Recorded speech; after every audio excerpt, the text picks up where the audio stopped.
नमस्ते बच्चों, आज पढ़ेंगे भारतीय दंड संहिता। भारतीय दंड संहिता जो कि एक कानून की जानकारी का वीडियो रहेगा। जो विद्यार्थी पहली बार इस चैनल से जुड़े, इस चैनल को सब्सक्राइब कर दें, लाइक कर दें, बेल आइकन दबा दें ताकि आपको हर एक वीडियो का नोटिफिकेशन मिले। वीडियो अच्छा लगे तो दोस्तों में ज़रूर शेयर करें ताकि उनको भी इस वीडियो के माध्यम से कुछ ज्ञान मिल सके। भारतीय दंड संहिता 1860 जो कि इंडियन पेनल कोड पढ़ेंगे। तो जिस विद्यार्थी ने पहले का वीडियो नहीं देखा वो पहले का वीडियो देख ले ताकि आपको बेसिक जानकारी मिल जाए। तो चलिए शुरू करते हैं आज का लेक्चर। भारतीय दंड संहिता। भारतीय दंड संहिता में कुल कितनी धाराएं हैं? तो 511 धाराएं। भारतीय दंड संहिता आईपीसी इंडियन पेनल कोड 1860 में कुल कितनी धाराएं हैं? तो 511 धाराएं। आज की फर्स्ट धारा क्या कहती है? धारा 1 में जो संहिता है, संहिता मतलब जो भारतीय दंड संहिता या इंडियन पेनल कोड का नाम क्या है, उसका नाम क्या है? तो भारतीय दंड संहिता है। और उसका विस्तार कहाँ तक है?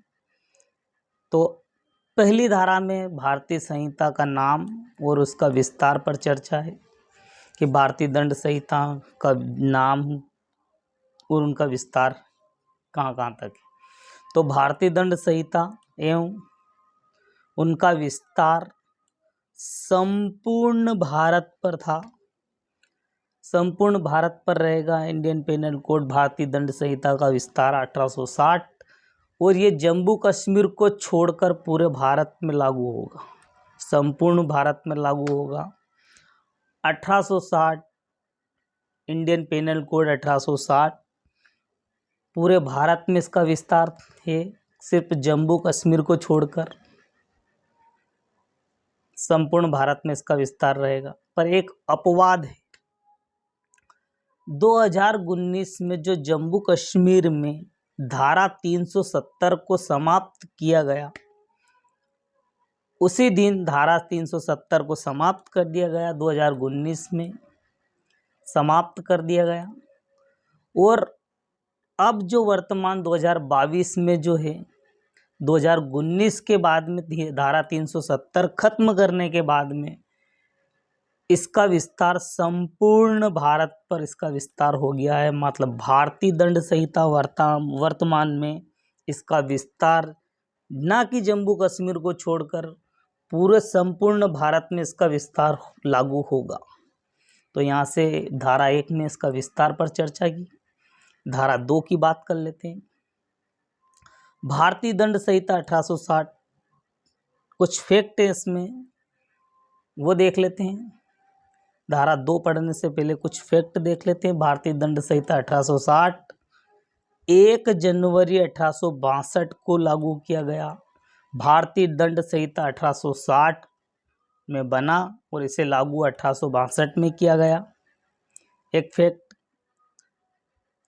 धारा 2 की बात कर लेते हैं। धारा 2 में भारत के भीतर किए गए अपराधों के लिए दंड।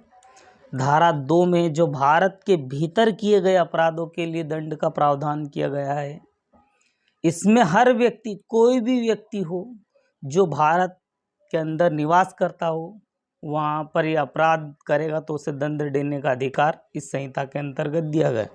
धारा 2 में इसकी चर्चा की जाएगी कि कोई भी व्यक्ति जो भारत के भीतर अपराध करेगा तो उसे दंड दिया जाएगा।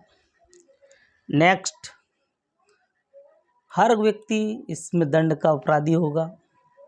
तो इसको पढ़ लेते हैं। हर कोई व्यक्ति इस संहिता में हर कार्य का लोप करेगा तो वह दंडनीय होगा। मतलब वह कोई भी कार्य का लोप करेगा तो वह दंडनीय होगा।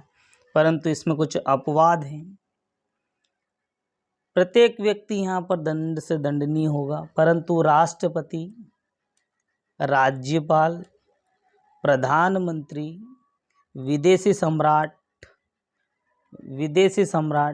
एक बार और नज़र डालते हैं। राष्ट्रपति, राज्यपाल, प्रधानमंत्री, विदेशी सम्राट राजदूत, राजनायक, राजनायक, एजेंट, विदेशी शत्रु, विदेशी सेना और युद्ध के अपराध, संबंधित अपराध, ये सब इसमें इस धारा 2 के अंतर्गत अपराध की श्रेणी में नहीं आते। नेक्स्ट धारा 3 पर चर्चा कर लिया है। धारा 2 में प्रधानमंत्री, राज्यपाल, प्रधानमंत्री, राष्ट्रपति, राज्यपाल, जो भी जितने भी ऊपर बताए गए वो भारत के अपवाद में, दंडनीय में नहीं आते। धारा 3 पर चर्चा कर लेते हैं।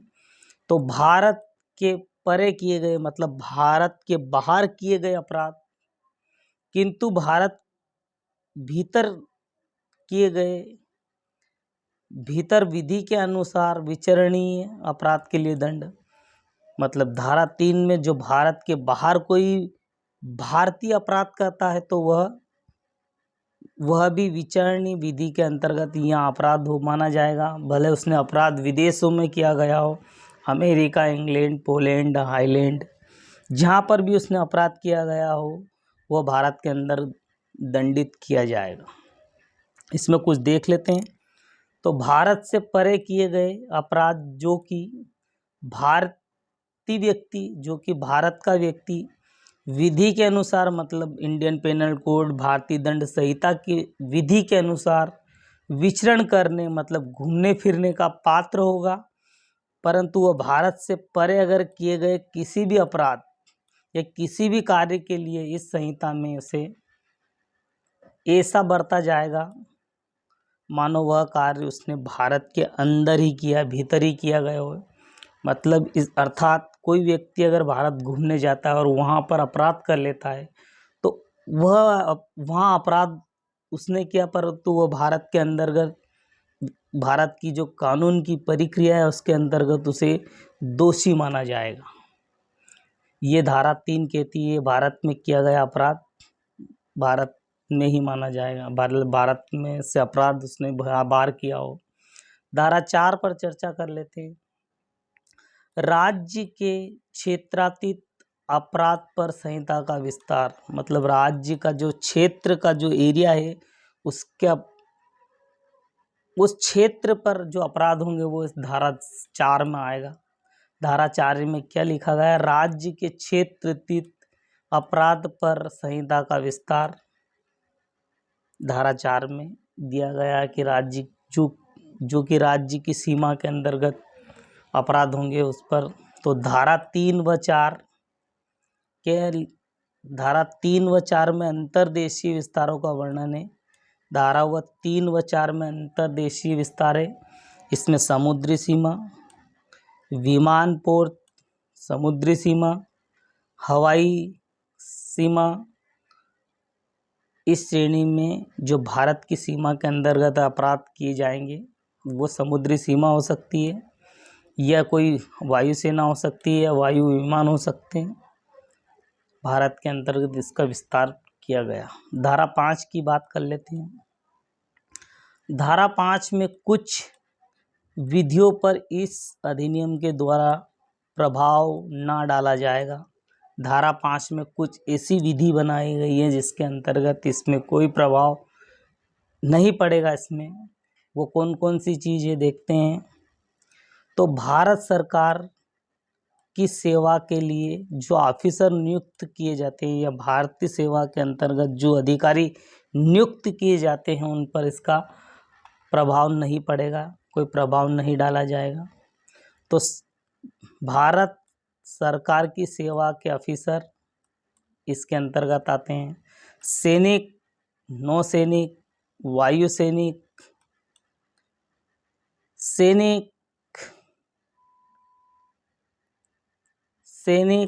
नौसैनिक, वायु सैनिक पर इसका कोई प्रभाव नहीं डालेगी। धारा 5 में इसका कोई प्रभाव नहीं होगा और इसका प्रभाव धारा 5 के अंतर्गत इसका कोई प्रभाव नहीं पड़ेगा। तो ठीक है दोस्तों, आज के वीडियो में इतना ही। मिलते हैं नेक्स्ट वीडियो में। जो विद्यार्थी पहली बार इस चैनल से जुड़े हैं, इस चैनल को सब्सक्राइब कर दें, लाइक कर दें, बेल आइकन दबा दें, ताकि आपको हर एक वीडियो का नोटिफिकेशन मिले।